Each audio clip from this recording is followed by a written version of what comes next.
What's going on, everyone? MikeO back with another episode of Hobby Talk. I appreciate you taking some time out of your day to listen to the show. I'm pleased to be joined today by Dustin Bellinger, who's a Hall of Fame collector, has a wide range of products and sets that he likes to choose from.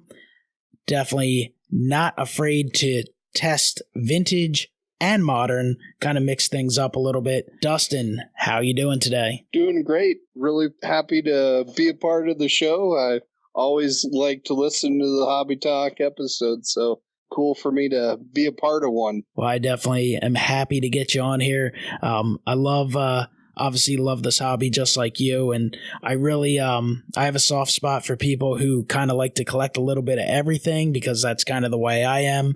I like the old school stuff. I like the brand new stuff. Obviously, we all have certain focuses to a degree, but it's just fun to sample everything that this fantastic hobby has to offer. Absolutely. There's lots of things out there, and if you're into that type of thing and look, you'll find something you haven't seen all the time. So, Dustin, like myself, you put content out on YouTube. Obviously, I don't know what other social media you do. I know you're in some of the Facebook groups, but why don't you let people know where they could find you on YouTube if they want to follow up and check out some of your content and get a little look at your collection? Yeah, the YouTube channel, which is my name, Dustin Bellinger. And, I didn't have any originality there when I was picking the name, just signed up and went for it. And that's really the only social media avenue that I'm sharing my collection, other than within some Facebook groups. I really don't do Twitter or Instagram or any of that to share my collection at this point. Yeah, I mean, Instagram is unbelievably popular, and Twitter as well, and I'll read some stuff on there, but kind of like you, I'm definitely very into YouTube. I like producing the content, but I also enjoy taking in the content. I like hearing people's thoughts. I like some of the long form content that's available on there as well. So there's a lot of great stuff offered by social media. It's a great time to be involved in this hobby. There's always a chance to learn. You can learn about the good stuff. You can learn about the bad stuff. It can make you aware, but it's a lot of fun. It's fun to share. It's fun to share the hobby with friends that you make online and family. And I know there's a lot of people out there like yourself that have the chance to make videos, and you're getting a chance to document your collection, and you're getting a chance to share it with others and teach and, provide information to other collectors out there. But you also have that opportunity to kind of share it with family of your own, don't you? Yeah, it's kind of a fun aspect with the channels. I do have my kids involved, and it's mostly the younger two, the 6 and the 11-year-old. And the 15-year-old, he makes an appearance every now and then, but not much. And it's kind of funny, though, is I've been a collector all their lives, and I've been getting items in the mail all the time. They really never took any interest or a notice when I would try and show them anything. But once I decided to start doing a YouTube channel, suddenly they became a whole lot more interested and cared about my collection. And they get excited to see packages because they know, hey, Dad's going to be filming a YouTube video. So we're going to get a chance to, ham it up in front of the camera. Maybe get a little silly here and there, all kinds of stuff. Oh, yeah. But yeah, it's definitely fun, and that'll be fun for you to kind of go back and watch years from now. I mean, it's one of the great things. You can kind of every now and then go back and watch an old video, and you're sitting there looking at it, and you're like, man, why did I buy this or that? Or, wow, that was a great pickup. Or, man, that audio was terrible, or that video was awesome. Like, there's a lot of great memories, and I think one of the great things I've been lucky enough to do, and I know you haven't had this chance yet, but is to collaborate in person with people. And it's fun to kind of go back and rehash those experiences. But of course, you also, even though you haven't gotten to do it in person with the collabs, you you have done collabs with a fellow YouTuber and a fellow Dustin. Yeah, that was kind of Dustin Abraham. He was one of the first guys I kind of connected with here in the community, which it was interesting that we shared the same first name. And for a little while there, we had people that would kind of get us confused because we were both relatively new to the community at that same time. And, it was Jerome Yankees Cards, another YouTuber that first suggested that we do a collaboration together. And we just said, oh man, that would be kind of fun. We were already had a friendship developing, and so we started working on it. And we've done, a few episodes, and hopefully we'll have another one coming out in the near future. It's really tough with, both being family guys to put stuff out on a regular basis where you have to do so much work to do the collaborations. And we've tried to incorporate other YouTube channels into our collaborations as well and into the episodes to get more, participation. And so that, adds to it as well. Yeah, it's definitely a lot of work, but I think it's something that's certainly worth doing. It's satisfying for you as the creator to get that out there, and it's something that allows people to kind of learn and enjoy, and it's something for people to kind of take in that content because you're kind of seeing media change nowadays where people are looking for those. They're looking to see content and listen to content that they want to hear, really very specific. And sports cards, it's a niche audience, but there is an audience. So I think if you can put stuff out there that helps promote the hobby, that helps encourage others to get involved, that spreads knowledge, I think that's a great thing. So let's jump over to the hobby and to cards. And Dustin, obviously, you've mentioned your kids and you have a family, and that means a lot of expenses. So you can't necessarily maybe put as much towards purchasing cards as you'd probably like in the ideal world. And I think most collectors are like that. Not everyone can kind of just pull $15,000 out of their wallet and buy a 52 Mickey Mantle in a low grade. But there's definitely a lot to collect, no matter what you like. If you like modern, if you like vintage, pre-war, there's a way to add awesome items to your collection. And, I just wanted to hear a little bit about your kind of story about being a Hall of Fame collector that transitioned a little bit into picking up more vintage on that budget. Yeah, so, like everybody did, I think we all took a break from the hobby as young adults, and then we kind of make our way back in. And by that point, I was starting a family and taking on those responsibilities, but I still wanted to, build a collection, and the idea of busting wax just wasn't all that appealing to me. It just seemed like I wasn't getting anywhere. I was just getting stacks of cards and not anything that was very satisfying for me. And so I decided I was going to dedicate more to the Hall of Fame. And my original intention was I was just going to have one card of every Hall of Famer and, have them be reasonably priced. Well, that blew up because I'm just, nuts like everybody else. And I just kept buying more and more until I've got over probably close to 1,200, 1,300 different Hall of Fame cards. And I still don't have cards of every single Hall of Famer. And at a point I decided, well, I'd really prefer the cards to be from their playing days rather than, yes, you can get, a Babe Ruth or Mickey Mantles from modern sets, but to have something that was issued when they were playing was just more meaningful and impactful. And so from there, it's like, well, how do you do that without spending, like you said, thousands of dollars, even hundreds of dollars, was something that I absolutely could not do. For the longest stretch of time, I never spent even, more than about $60 on a card.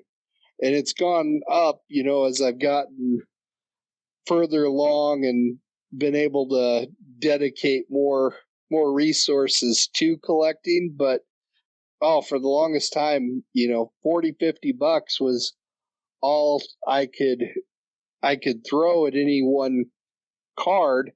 And so you really have to look and research to come up with things that are different if you want to get lots of different Hall of Famers, because you can go a long way on a lot of guys, but you get into the pre-war stuff and you get into the big names in the hobbies, the Sandy Koufax, Mickey Mantle, and Willie Mays. It can be really tough to get very much at a limited price. So it really made me look for different options and things that were, undervalued or maybe not as highly desirable. And I came across lots and lots of different things that were different sizes and different shapes and didn't fit the mold of the standard card.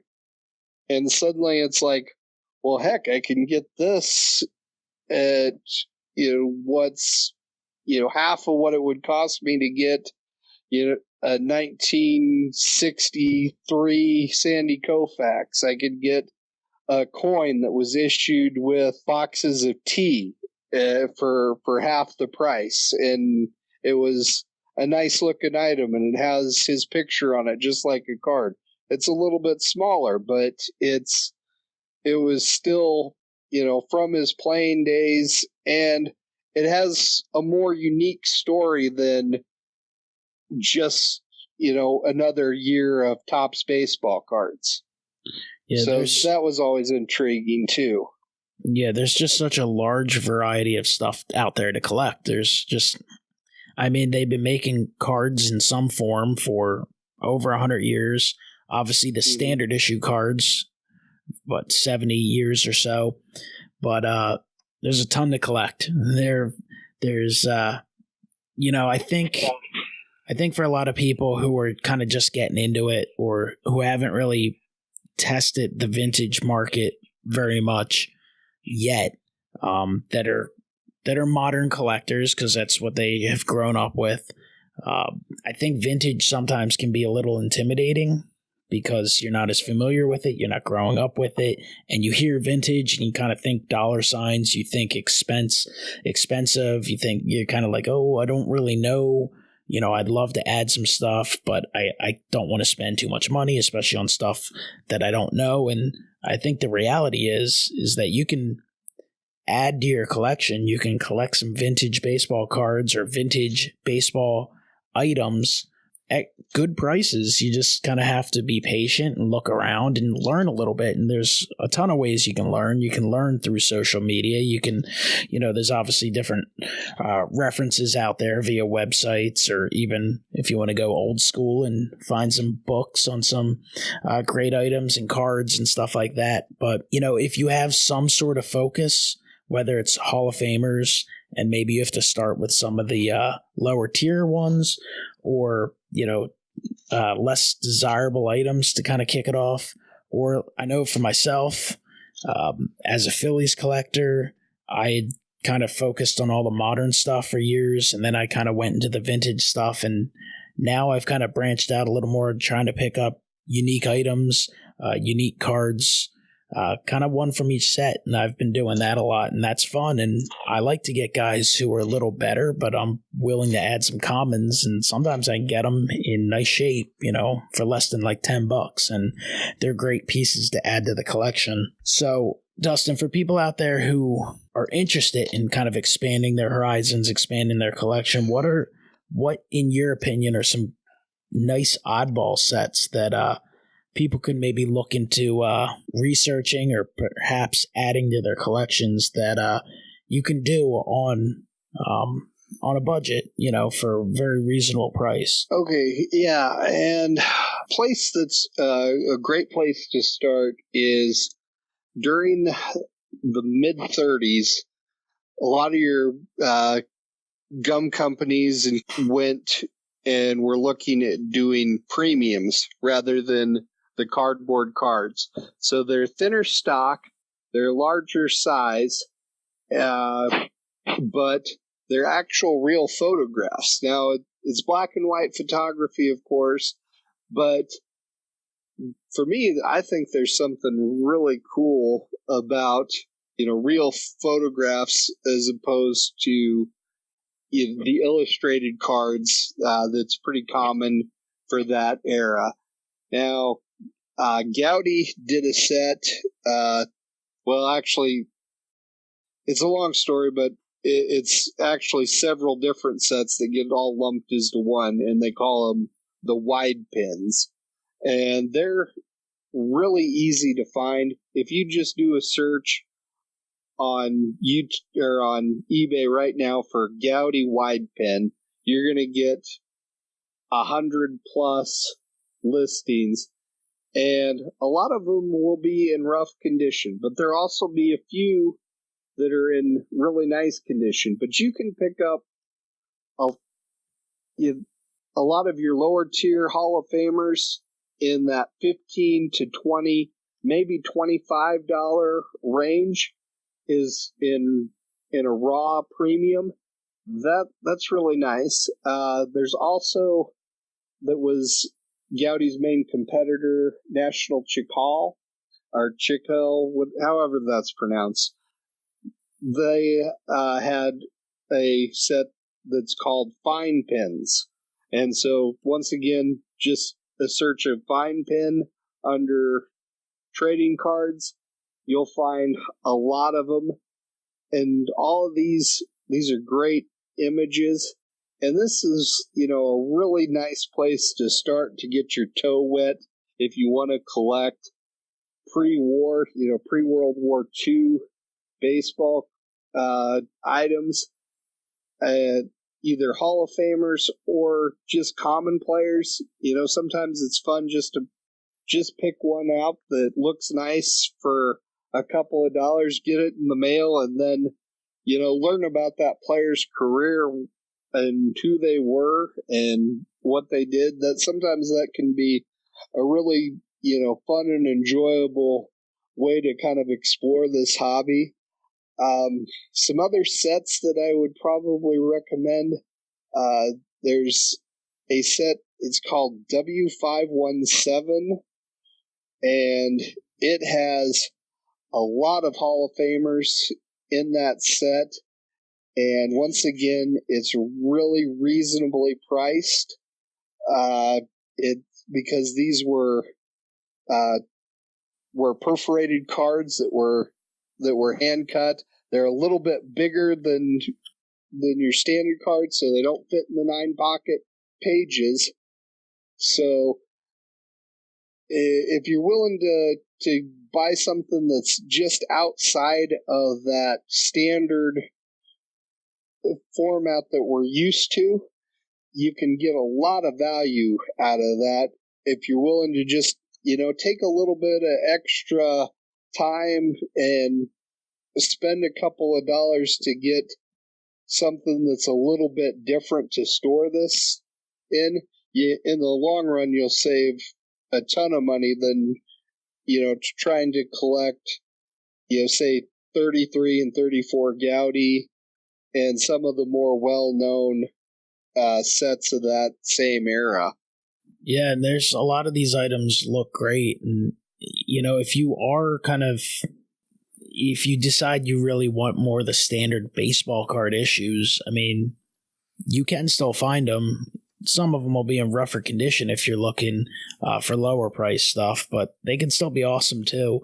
I think when you're starting out, if you're just getting involved in it, I think I would personally be willing to take some lower graded stuff and just kind of get a feel for it. And you can always kind of buy up later or decide what you really like. I think it takes a long time to kind of decide what kind of collector you are. And I think it should be ever changing, ever evolving. We all grow as people, and I think we all grow as collectors too. And it's interesting to kind of test the waters with everything and just kind of check things out. And there is just so much great things out there. It's amazing. Every time you think you found everything, you realize, I haven't even barely scratched the surface. And just to echo some thoughts, you were mentioning, you could buy a common player or a well-known player, whichever item. One of the things I really enjoy doing is when I pick up, a guy I'm not too familiar with, like say an old school Phillies card from like the 30s. And I like hitting up Baseball Reference and kind of taking a look at his stats and kind of seeing, this guy, led the league 1 year in something, or maybe if he was a little later after the All-Star game started, this guy did have an All-Star season. I think it's nice to kind of go back in time with some of these items and then, have a chance to learn a little bit about the player and kind of take a little snippet out of baseball history. It's certainly another aspect of the hobby it's really fun, because all these are representations of different guys who played Major League Baseball, and every player who's ever played has made some sort of impact on the game, whether it's something as simple as maybe they tossed a foul ball to a kid in the stands or whatever they did. Maybe they had the big hit that sent a lot of people home happy, brought families together. I just think the history of baseball is amazing, and I think they're captured in all these different items and cards throughout the history of baseball. So there's a lot of fun stuff to be involved in. And I like to, when I'm not collecting Hall of Famers, being a native Nebraskan, I like to collect guys that have ties to the state. And so, if I'll find a name of a player that was born in Nebraska or went to the University of Nebraska, even if I really don't know anything about their career, to just try and go out and find cards of them, regardless of what era they played in, whether it was vintage or more modern, and then just take a look at it. And it's like, it's, a time capsule of the historical context of whatever they played. And you've got a life story in there as well that can be, unique. And where it's from the same state, a lot of times, I know the towns they grew up in or things like that. It's kind of a fun connection to have to a player that, for any other reason, I wouldn't have thought twice about trying to pick up a card of them. But because just where they happen to be born or where they lived for a time, I'm seeking them out. And of course, the best Nebraskan is Richie Ashburn, right? He's definitely up there, but I got to go with Bob Gibson, actually. Yeah, well, as a Phillies fan and Phillies collector, I'm sticking with Richie Ashburn. I remember even back when I was a kid, I remember they put out some like Richie Ashburn VHS tapes, I guess, back then. They would do different things about players, and I remember them interviewing him and talking about, I think they might even had some clips from his mother or something talking about Nebraska. I forget exactly. I'm going to have to find that and maybe send it your way. I'm sure you would enjoy of that. I'd definitely be interested in looking at that. And of course, with Phillies, Richie Ashburn, he's got a little competition. You've got Grover Cleveland Alexander that spent some time with the Phillies. And of course, one of your personal favorites, Cody Ashe. I know you were a big fan of him. Yeah, Cody didn't stick around as long as I think most Phillies fans would have liked, but he's still somewhere. I can't remember where I saw he may have signed an independent ball, but he's been bouncing around minor league systems the last couple of years. Good old Cody Ashe. Yeah, I know you were actually a little bit happy to see him leave, I think. I mean, the Phillies had a few lean years there where, hey, we got to look at a few guys. Yeah. The Phillies played their role in providing dreams to a lot of guys who got to play Major League Baseball for a couple years. So you got to put a positive spin on everything, right? Absolutely. Let's talk a little bit about rarity and scarcity, because I think some people think that, everything that's expensive is scarce and that everything that is rare is expensive, if that makes any sense, if I worded that right. But it's not necessarily always the case. I mean, we got 52 tops. Mickey Mantle, pretty sure that was double printed. Granted, half of them might have ended up in the river or the ocean or wherever it ended up. But just because something's rare or scarce doesn't mean it's unaffordable. And not everything that is expensive is rare. So what are your thoughts on that? Yeah, it's definitely, demand is king when it comes to any type of collectible, but certainly with cards. And for nearly everything, it's 90% of your money's in only 10% of the cards.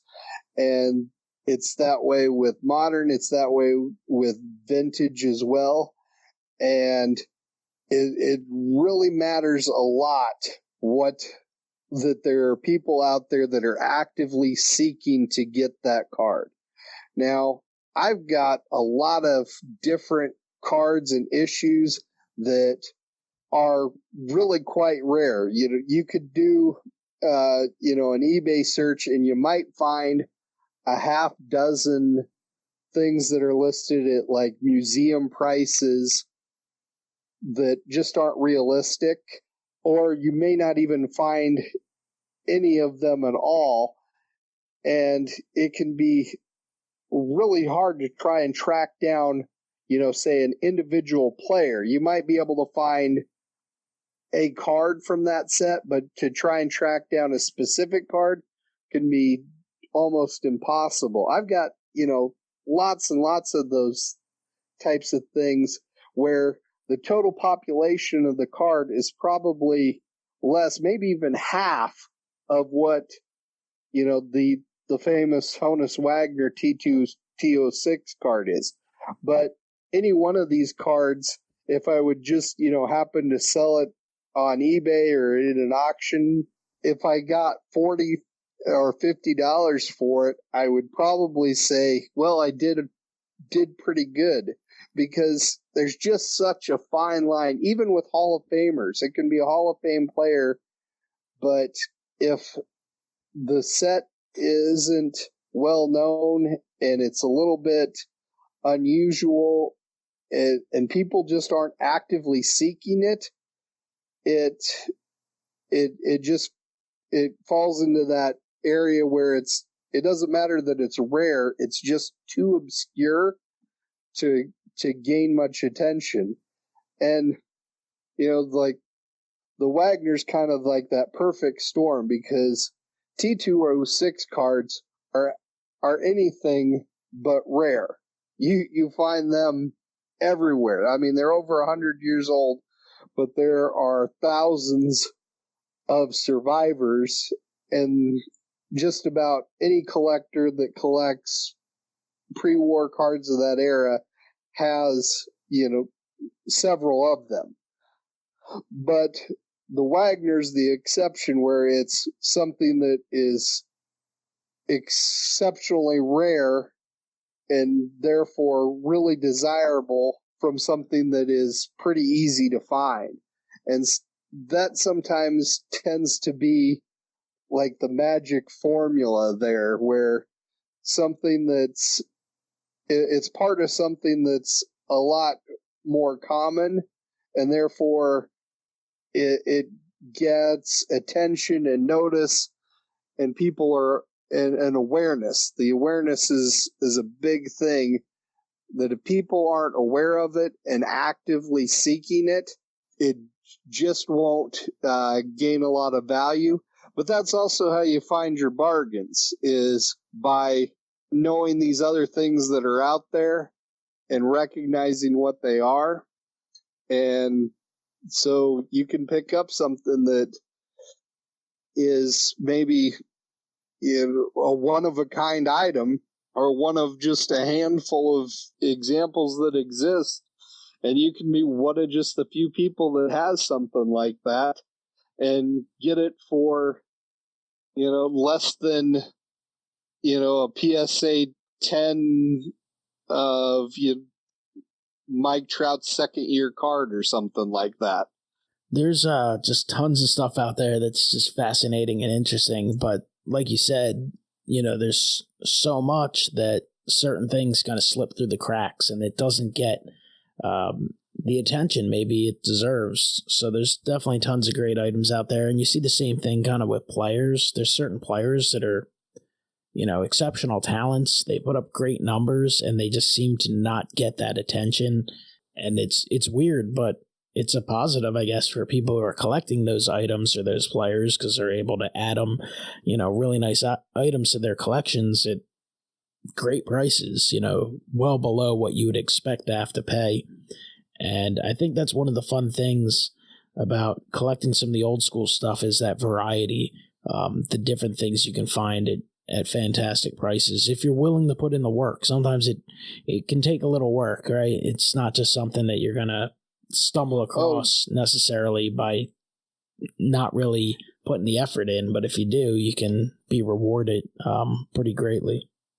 Yeah, there's definitely, you've got to put in some time to learn. And I know when I got started, I made terrible mistakes. I bought, going back to Richie Ashburn, I was on eBay, and this was years back, and I thought I was buying a 1954 Topps card of him that was in super nice condition. It had an oddball grading company on it, but I thought, who really cares about that? I can always get it out of there. It'll be great looking.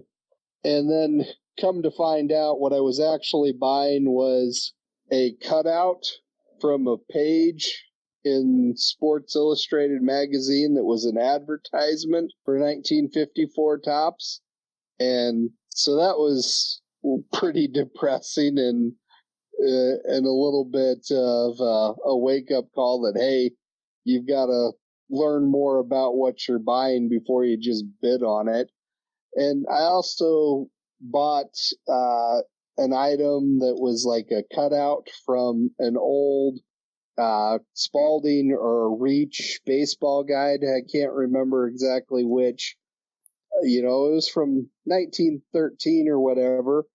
And it was a nice picture, but those cutouts from books and things like that don't have really any value with collectors. So to spend I think I spent probably $25-$30 on it was a waste of money, because it was something that I should have just been able to pick up for $5 to $10 if that's the type of thing I wanted to buy. And it was just because I didn't recognize what it was that I was buying before I just went ahead and bought it. And those were a couple of the mistakes that I made. It's like, okay, I've got to do better at this. I've got to go out and try and learn more about all the different things that were made, just so that when I see something that I don't recognize, I have a chance to understand what it might be and figure it out, and not just assume, oh, well, it's 100 years old, it must be valuable. Here, let me bid $30 on it, and and just be the fool and with his money that's just letting it go everywhere.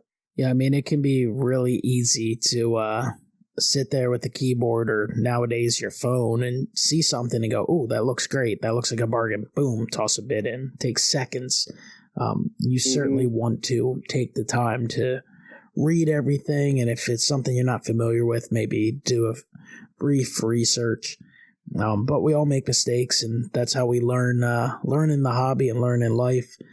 Something that can help a little bit is, of course, grading provided by PSA, SGC. They're two companies that obviously are pretty good with some of the vintage stuff.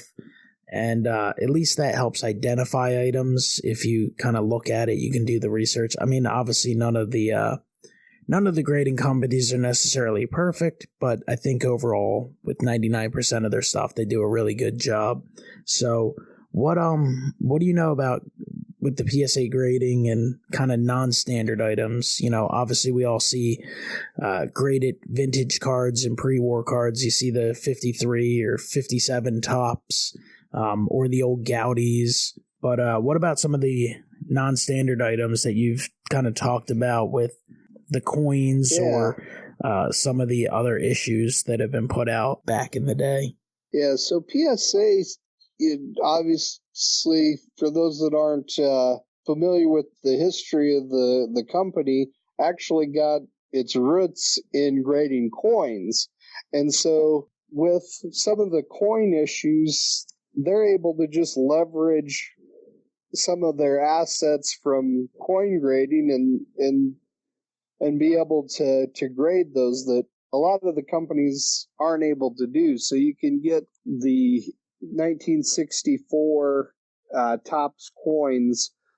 Those can get graded through PSA.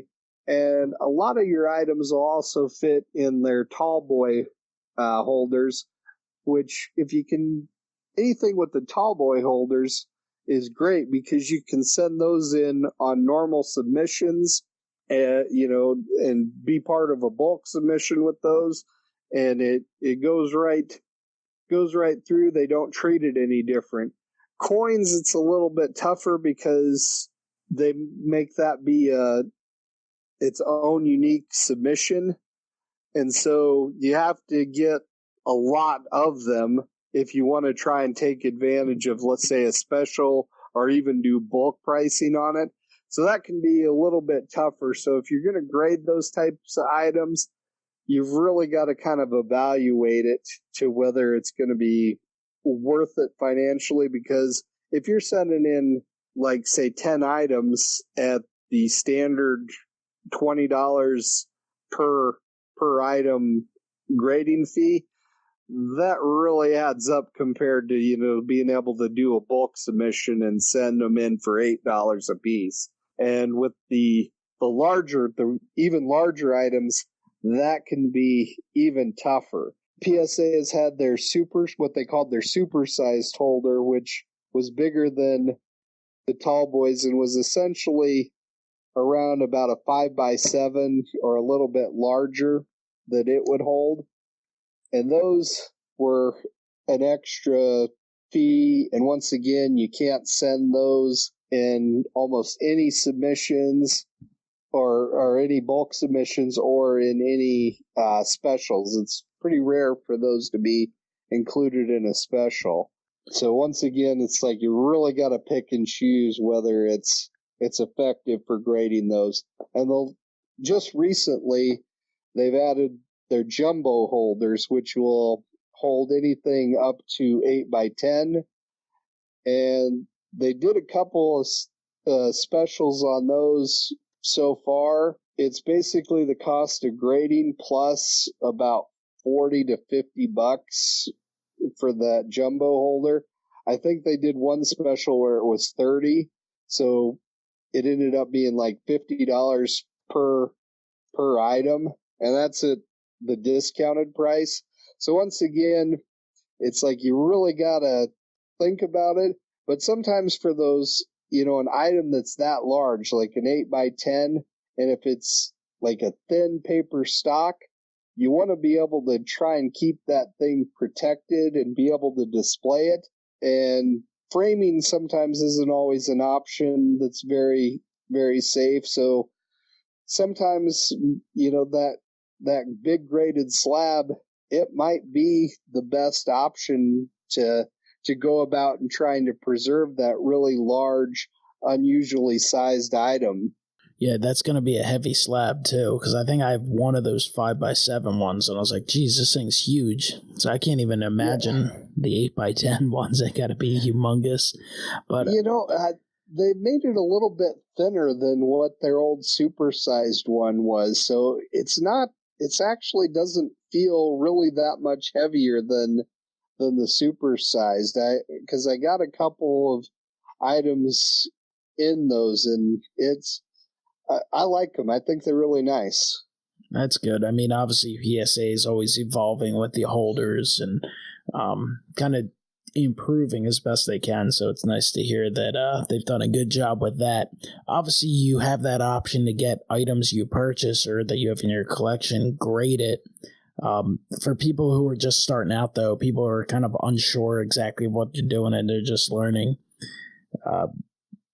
In your opinion, do you think people are better off starting off buying some of these old school items that have already been graded, even if it's a lower grade, but just so it's identified and it is protected and they kind of know what they're getting? Would that be a recommendation you would make for, inexperienced collectors or collectors who are inexperienced with these types of kind of vintage oddball items?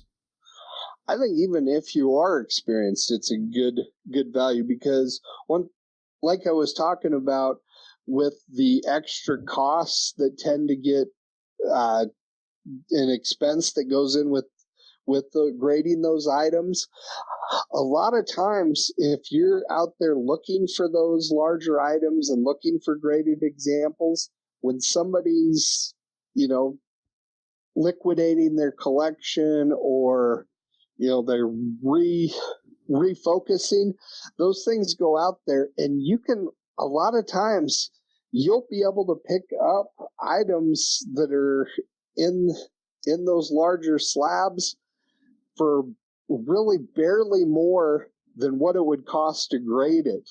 So a lot of times on those items, you can basically, you're getting the card or the premium, whatever it is, for almost nothing when you consider what the cost of, if you would try to buy it raw for $5 and try and submit it to PSA, and it was going to cost you $50 to submit it and be in a jumbo holder. Well, it's kind of a no-brainer if you can find one that's already graded in the condition that you like for, say, $60, $65. That's why I love my low to mid-grade vintage purchases from time to time. I'm able to scope them out, and sometimes, I'll pick up random 51 Bowman cards, even just commons, just because I love that set. And I'm not trying to put together the set or anything like that, but every now and then I'll find auctions and I get them for $3-4 a piece, and I'm like, these things full price to get slabbed would be $20, and I'm getting the card and the case all ready to go. A nice addition to the collection for kind of seems like not much of anything. Yeah, sometimes it's just you're buying somebody else's disappointment with their submission.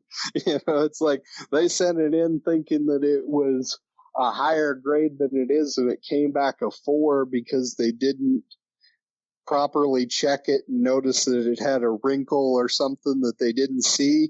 So it's got a really nice eye appeal, but it's still a 4.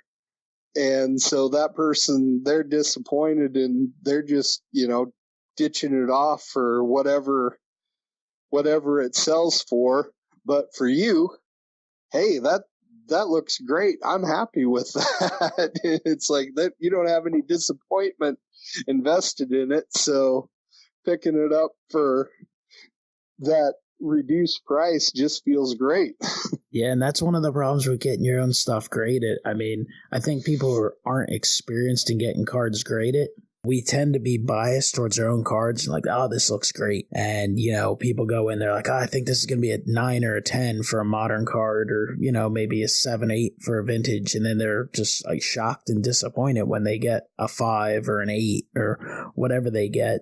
But if you are going to be getting cards or items great, I mean, you really have to focus. And I always kind of tell people, I'm like, listen, this is more with modern cards, I just look at the card and I look for a reason why it's not a 10. And that's kind of how I think I've done best for myself with grading modern cards. And sometimes I have cards that I'm not particularly concerned. I'm happy with a 9 or a 10, and I'll submit it. And sometimes I'll take chances with cards, but the older stuff can be a little more tricky. But you really got to kind of tear apart your own card and kind of look for the flaws in it. And sometimes it's just a lot less stress and a lot less expense if you buy already graded cards, and it's something that you can live with, and you can add great stuff to your collection that looks amazing at what kind of becomes bargain prices. And I feel like I struggle more with trying to evaluate modern cards than I do vintage, just because I can always talk myself into why the card isn't a 10, why it's like a 9 at best. I can always do that. With vintage, you kind of throwing out the idea that any card is a 10, even to begin with. So when you start, from there, I think for me, it's always a little bit easier to evaluate from that point, where it's like I start with just looking at a 9, and it kind of takes away that pressure that I'm not even focused on, well, geez, I need this to be a 10, because if it's a 9, I really didn't get any extra value out of getting it graded. I'm sure I have a history of throwing 10s back in the box, because I definitely can be probably overcritical of cards from time to time. But I think all aspects of this hobby are fun. I think busting wax is fun. I think buying singles is fun. I think vintage, modern, grading, not grading. That's one of the things about grading cards. I like purchasing pre-graded cards because a lot of times it's the better option. But there's something fun about getting your own cards graded and kind of looking at it and kind of deciding if it's worth it and what your expectation is. And when it comes back and you're pleasantly surprised or happy, it feels like an accomplishment. Yeah, definitely an aspect of that. And I send in, a lot of cards where I'm really not concerned with what it's getting. I kind of want it in that slab then I can place it in a registry. It's all uniformed, and I just like that type of presentation for some things a little more, especially on items that are kind of unique and aren't as well known. Like a lot of your food issues or some of your hand cuts items like that. For me, it's just kind of a nice way to preserve that card is in that slab. It's just it's like I just don't get caught up in it'll grade whatever it grades, and it's like I'm pretty much fine with it. Yeah, the slabs definitely add an element of eye appeal for sure. And whether you're into Beckett, SGC, PSA, if you like that holder, you like that slab, that's something that adds value to it. Maybe not necessarily monetary wise, but for yourself, because you're going to get some enjoyment out of that. You're less worried about potentially harming the card.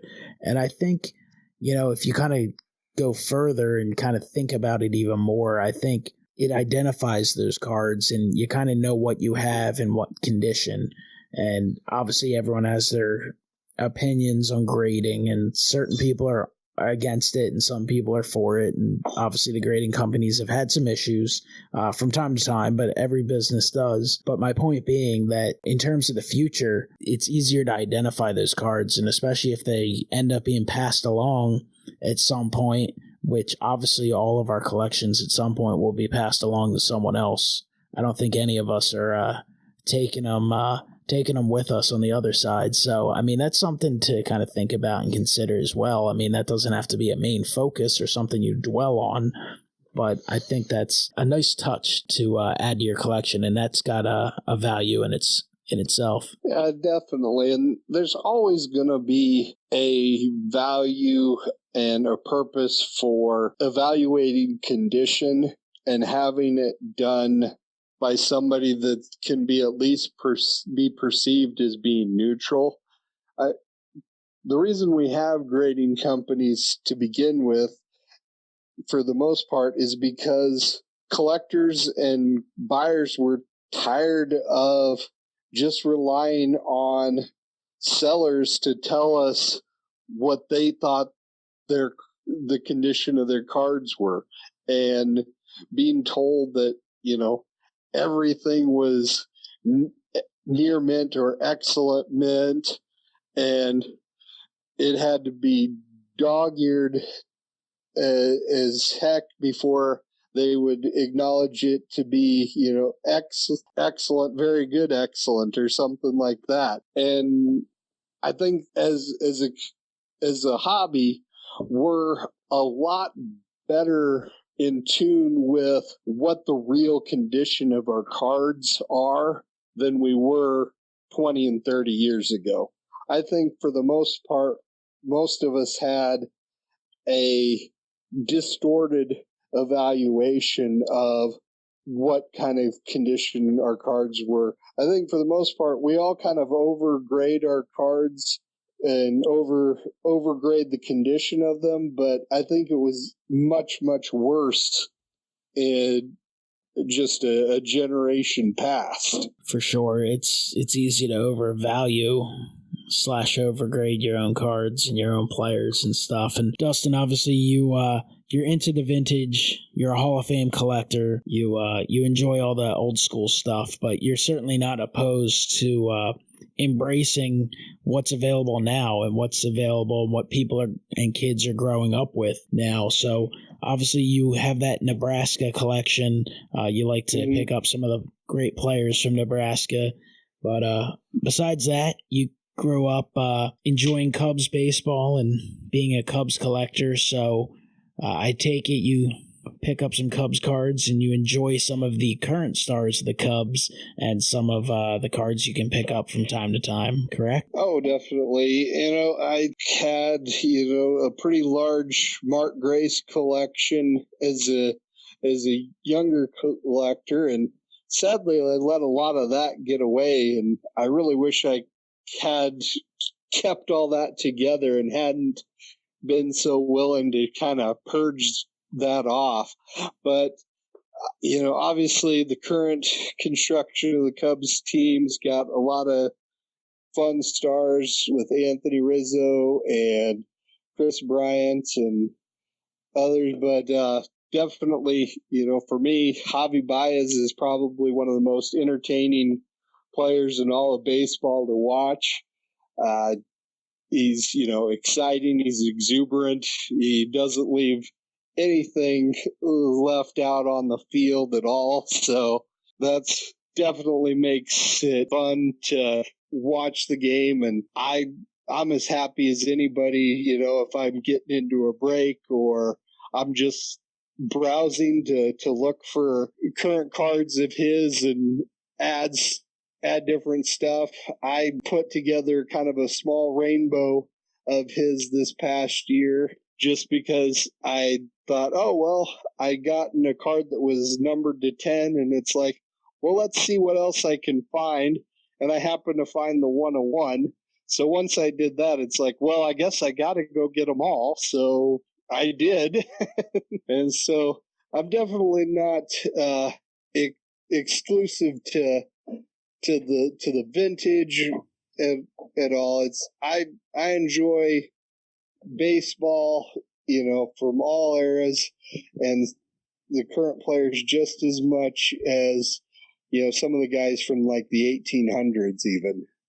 Yeah, and I always try and, tell people, listen, you got to collect what you like, but give everything a chance. And from my opinion, or from my perspective, I think if you are a big-time baseball fan, if you're a baseball card fan, you should love it all and at least sample it all. And I think that is kind of the most rewarding way to collect. But obviously everyone has their own taste and they like what they like, but there's just so much to offer. There's something amazing about holding a baseball card in your hand that's over 100 years old, and there's something super sweet about holding a 52 tops card and going, wow, this is where this kind of modern era all began. And there's something fun about going through cards that you grew up with. For me, that's the late 80s, early 90s. There's something awesome about that nostalgic feeling you get going through and recognizing cards.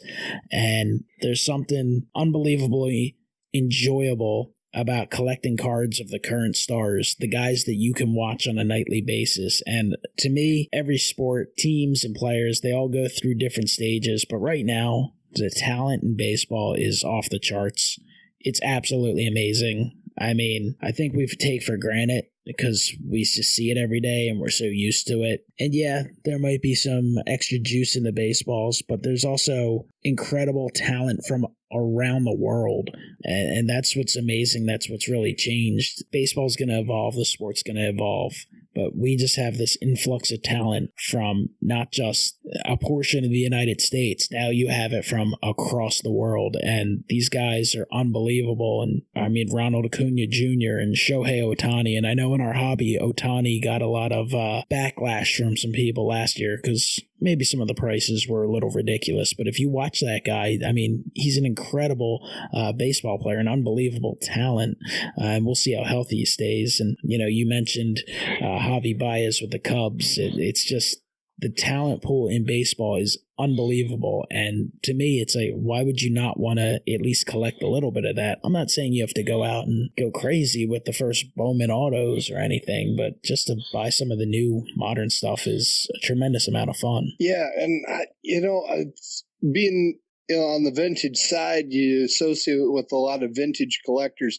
I'll run into people that'll be talking, and you'll hear somebody who says, oh, well, I won't collect anything that's after 1974 or because it's too, mass produced or something like that. And those comments I'm always like, why would you just want to shut off, a whole just huge swath of this hobby where there's still great stuff out there to be had. It's like, even if you hate 90% of it, even if it's 99%, I'm sure there's 1% of stuff that you could find that would appeal to you, that you would get enjoyment out of just by, taking a second look and finding out, a little bit more. Because once again, it's like there's so much stuff in those eras that we grew up in that was made in the 90s where it seemed like 85 different card companies and different brands and sets all coming out at once. There's got to be something that's, appealing to you in that mix, I would think. Yeah, it's hard to believe you wouldn't be able to find something you enjoy because there's certainly plenty of variety. And as far as talent goes, it's like, I don't think there's any question. I'm about the same age as you. In the era we grew up watching, the guys at the back end of the rotation when we were growing up, those fourth and fifth starters, they'd be lucky to even make a ball club now for the most part, because I watch a game almost every night. Every guy coming out of the bullpen is putting it up there at 95 plus. There are so few guys in this league anymore that don't throw with that kind of velocity unless they have a long proven track record and some veteran savvy that they don't. Anybody that's got a young arm, especially out of the bullpen, they're throwing gas that was just unheard of. There were, maybe 1 to 2 guys on every staff that could throw like what essentially 7 or 8 guys have the type of velocity that they had back then. So the talent, just from a pitching standpoint, I don't think there's any comparison from now to the late 80s. It's just at a whole nother level. Yeah, and that's why you can't really compare eras. I know people love to do that, but you have the dead ball era and you have the steroid era and all. I mean, you just have to realize and accept that there's just different eras of baseball. It evolves, it changes, rules are going to change. Obviously, rosters expand and the league has expanded, so things change, things are different, and so does this hobby. Things change all the time. So before we close things out here, Dustin, just want to get your thoughts on kind of the state of the hobby as it is right now. Obviously, there seems to be a boom in the hobby. I personally see more and more kids getting into it. I see more and more 30 to 40-year-olds kind of refinding, getting back into the hobby, kind of capturing that nostalgic feeling of collecting cards. People are getting involved in it for themselves, with their kids. So it seems like the hobby is in a bit of a boom right now. Would you agree with that? I definitely agree with that. It's harder for me to evaluate because I'm in an area where I don't have shows and things like that that I can use as a gauge, but definitely I see more product on the shelves when I go to Walmart and Target than I did 10 years ago. There seems like there's much more interest, and I think the social media aspect that allows us as collectors to connect with each other is helping to feed that. It's, for the most part, I think things could get stale when you didn't have anybody to share stuff with, and you didn't have that feedback and reinforcement. You didn't get that positive feedback loop going that we get, where we get something in and we can share it and we get, people responding to it. I think that just builds that desire to go out and acquire more stuff in us. Yeah, it's a fun hobby. I love the hobby. I enjoy the hobby. And I appreciate everyone listening to Hobby Talk with MikeO. You can listen to it, as always, on SoundCloud.com, iTunes, or YouTube, wherever you listen to it. Would appreciate if you could rate it, post a comment, whatever's available there. Definitely appreciate that. Hope to, I say this a lot, hope to get out another episode soon. My goal is 2 per month.